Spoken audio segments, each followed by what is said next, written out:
Dear comrades, in the name of the Central Committee of the League of Communist Youth of Yugoslavia, SKOJ, I greet you all the participants of this youth meeting. We see this meeting as a very important event which can serve for the exchange of experience as well as establishing and further deepening cooperation between anti-imperialist youth organizations. I wish us all a successful discussion. The League of Communist Youth of Yugoslavia has been active in the international communist movement ever since its foundation in 1992. We have been member of the World Federation of Democratic Youth since 1994, and we participated in the meetings of European Communist Youth Organizations, whose working group we are currently part of since 2010.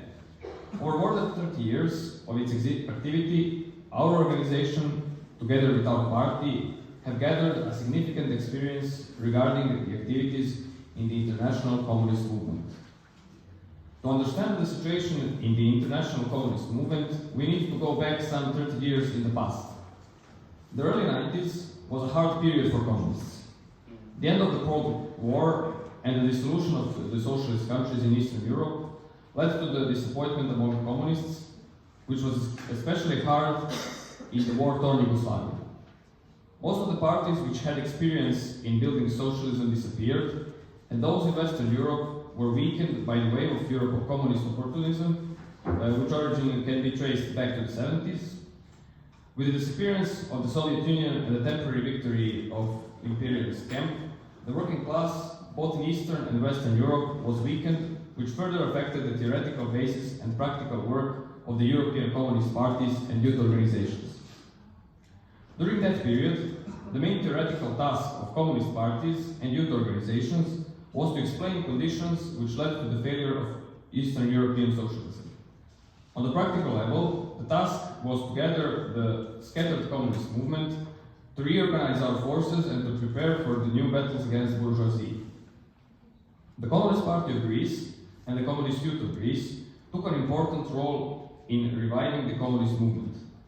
Although weakened by its own internal splits, at one point CNE was left with just 100 members, it managed to attract communists around Europe and the rest of the world by maintaining its militancy and infrastructure, as well as expressing a strong anti-revisionist political line, at least in name. Under the initiative of KUKUE and CNE, international organizations such as Solinet, European Initiative, and MEKIO were created, which gave the aforementioned organizations great prestige in the communist movement. NKPU and SKOJ, despite having some ideological differences, were able to maintain good, even fraternal relationship with comrades from KUKUE up until recently, due to the fact that KUKUE was the only massive Marxist-Leninist party in the Balkans region. The financial crisis of 2008 marks the turning point, the qualitative leap from the relatively stable development of Western imperialism to the pre-revolutionary stage we are experiencing today. The crisis, followed by the tightening belt bourgeoisie policies, have once again woken up disorganized and disoriented working classes of Europe. With the emergence of socialist China as a global economic and political player that is actively undermining the hegemony of the West throughout policies such as Belt and Road Initiative, the crisis, as well as the contradictions between imperialist and anti-imperialist camp, has deepened significantly. Therefore, a new task was set before the communists, to organize and lead an anti-imperialist struggle with the ultimate goal of using it as a precondition for the overthrow of capitalism. In this struggle, the contemporary Marxist-Leninist theory should be developed on the basis of Popular Front policy developed by the Soviets, similar to one developed by the Soviets in the 1930s. Contrary to the objective and material conditions and needs of the contemporary moment, the KUKUE and subsequently all organizations who follow its line developed the so-called imperial spirit theory. The premise of this theory is that since capitalism have entered its most developed imperialist stage, and since monopolies dominate every capitalist economy, all countries are imperialist, no matter how small or dependent they are. In the eyes of this theory, there are just quantitative and not qualitative differences between capitalism in, for example, USA, Serbia, or Uganda. For them, Greece is, for example, exactly the same imperialist power as Great Britain, just smaller. As a result of this theory, its followers reject the Popular Front policy and the People's Liberation struggle in countries like Korea or Palestine. For them, every bourgeoisie and every capitalism is the same, which means that they reject those who can, at a certain stage in the struggle, help defeating the common biggest enemy. While talking about developing Marxist-Leninist theory, they are actually developing Trotskyism in its most vulgar form. It must not be forgotten that, on the one hand, Lenin and the Bolsheviks were willing to make alliances with peasants, petty and even big bourgeoisie in order to overthrow Tsarism and landowners, and, on the other hand, Trotsky openly rejected even the idea of worker-peasant alliance. This strategy of defeat, promoted by Kukue and Kne, did not come from nothing. It can be explained by their position in Greek society as well as in the international communist movement. In the decades following the temporary fall of socialism in Eastern Europe, Kukue have gradually shifted from sincere anti-capitalist party to the systemic opposition of capitalism. The use of fiery rhetoric, together with some concessions Kukue achieve from time to time, serve as a steam vent for the working class in Greece. While displaying revolutionary phrases in their admiration of Lenin and Stalin, they do not provide not even an idea, let alone a concrete plan of how to establish socialism in their country. To Kukue, despite being a traditional party with great history, rejects ideological education of its members. Therefore, there are a lot of militant comrades who simply do not see the left-wing opportunism of their party leaders. On the international level, it can be observed that in the recent years Kukue, and especially Kne, have created a constellation of their satellite organizations. Most of them are small groups who are amazed by the displays of communism presented in the events such as festivals, camps, and congresses. Members of those organizations usually lack proper ideological education.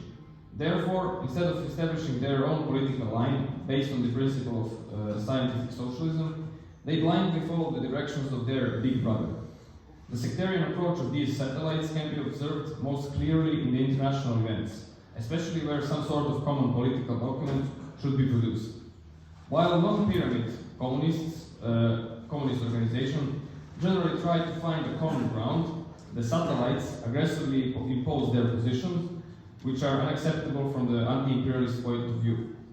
The often vague and shallow resolutions are the result of insistence on the phrases like the capitalist or imperialist character of China or imperialist competition between NATO and Russia. The destructive work of satellites have weakened the communist movement to the point where most of its institutions are deeply divided and no longer functional. The unilateral dissolution of the initiative shows that the left opportunists are ready to destroy even their own creations if they find themselves and their not scientific theories in the minority.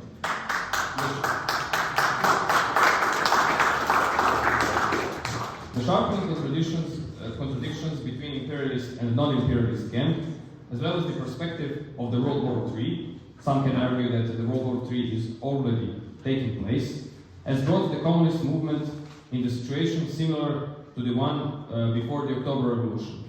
In the revolutionary period, the differentiation between opportunists, left or right wing, and communists becomes apparent.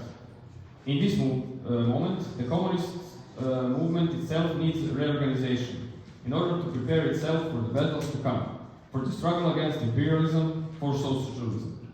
Therefore, the communist and anti-imperialist organizations gathered within the World Anti-imperialist Platform must reunite the divided communist movement and direct it towards the struggle against NATO, EU, and the USA hegemony, the struggle for socialism.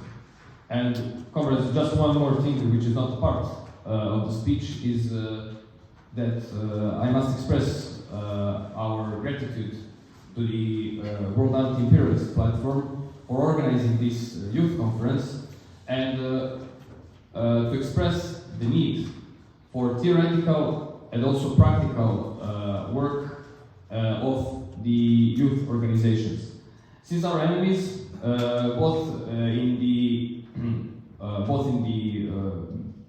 spheres of bourgeoisie, but also our ideological enemies, which portray themselves as being on the same side, are targeting the youth, and they're using the uneducated state. They're using the education to manipulate the youth. Therefore, we must educate the youth. We must educate ourselves, follow the experience and knowledge of our older comrades in order to wage and to build new organizations and to build the struggle for socialism and for communism. Thank you, comrades.